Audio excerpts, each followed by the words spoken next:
आज मैं ये बताने के लिए जा रहा हूँ कि आप अपने लाइफ में जो आप पढ़ाई कर रहे हैं वो कैसे प्लानिंग करेंगे कि आप एक सफल व्यक्ति बन सकते हैं।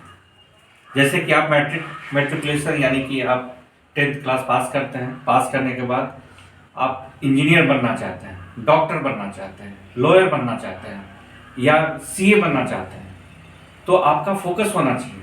आप कैसे प्लानिंग करेंगे कि आप ये बन करके तैयार होंगे, बनेंगे। इसके लिए जो आपका बेस तैयार होता है वो 10th क्लास तक बेस तैयार होता है। और बेस तैयार होने के बाद आप बिल्कुल फोकस करेंगे। आपको ये लक्ष्य होना चाहिए कि मुझे बनना क्या है। सबसे पहले तय करना होगा कि मुझे बनना क्या है। अगर डॉक्टर बनना है, इंजीनियर बनना है, जिस क्षेत्र में जाना चाहता है, बिल्कुल आपका क्लियर व्यूज होना चाहिए कि मुझे करना क्या है। जब आपका ये व्यूज क्लियर हो जाता है कि मुझे जीवन में बनना क्या है, उसी के अनुरूप आप सब्जेक्ट का चयन करने के बाद आप बिल्कुल फोकस करना पड़ेगा। फोकस करेंगे, साथ ही साथ यह हमेशा ध्यान रखेंगे कि जब आप किसी सब्जेक्ट जो आप बनना चाहते हैं आपने फोकस किया है, उसके विषय में पूरा वस्तु स्थिति को, पूरे सब्जेक्ट को ध्यान में रख करके पढ़ाई करना पड़ेगा। उससे सारे जुड़े हुए जो मटेरियल्स है उसको कलेक्ट करना पड़ेगा और पढ़ाई करनी पड़ेगी।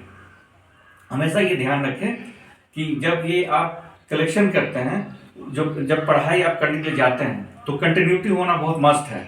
अगर आप कंटिन्यू पढ़ाई नहीं करते हैं, जैसे कि आप कभी शादी में या कभी किसी फंक्शन में या कहीं घूमने के लिए अगर आप जाते हैं, तो अब 2-3 दिन के लिए चले गए, पढ़ाई से बिल्कुल दूर हो गए, तो ऐसी स्थिति में फिर आपका ब्रेक होगा और आप डाइवर्ट करेंगे। आपको पढ़ाई से प्यार करने पड़ेगी, आपको पढ़ाई से प्यार करने पड़ेगी और आपको हमेशा ये ध्यान रखना पड़ेगा कि मुझे यही बनना है तो बनना है। और जब ये आप लक्ष्य तय करेंगे और पढ़ाई करेंगे तभी आपको लक्ष्य की प्राप्ति होगी। लक्ष्य प्राप्त करने के लिए हमेशा ध्यान रखें कि कभी भी जब आप छुट्टियां मनाने के लिए जाते हैं तो पढ़ाई डिसकंटिन्यू नहीं होनी चाहिए, पढ़ाई ऑलवेज कंटिन्यू होनी चाहिए। आप ठीक है कि आप समय बिताते हैं, घूमते हैं, तो रात में कम से कम 1-2 घंटा तो जोर पढ़ाई करें और सुबह में या समय बचता है तो फिर सुबह में पढ़ाई करें। लेकिन अगर आप डिसकंटिन्यू करते हैं, जैसे आपने बहुत अच्छा पढ़ाई करते हैं, आपके पास नॉलेज भी, आपने किया भी है, लेकिन आप 2-3 दिन 4 दिन गैप करके फिर आप पुनः पढ़ने के लिए आते हैं, तो सबसे बड़ा प्रॉब्लम खड़ा ये होगा कि जो आपने याद किया है वो 4 दिन में भूल गए हैं।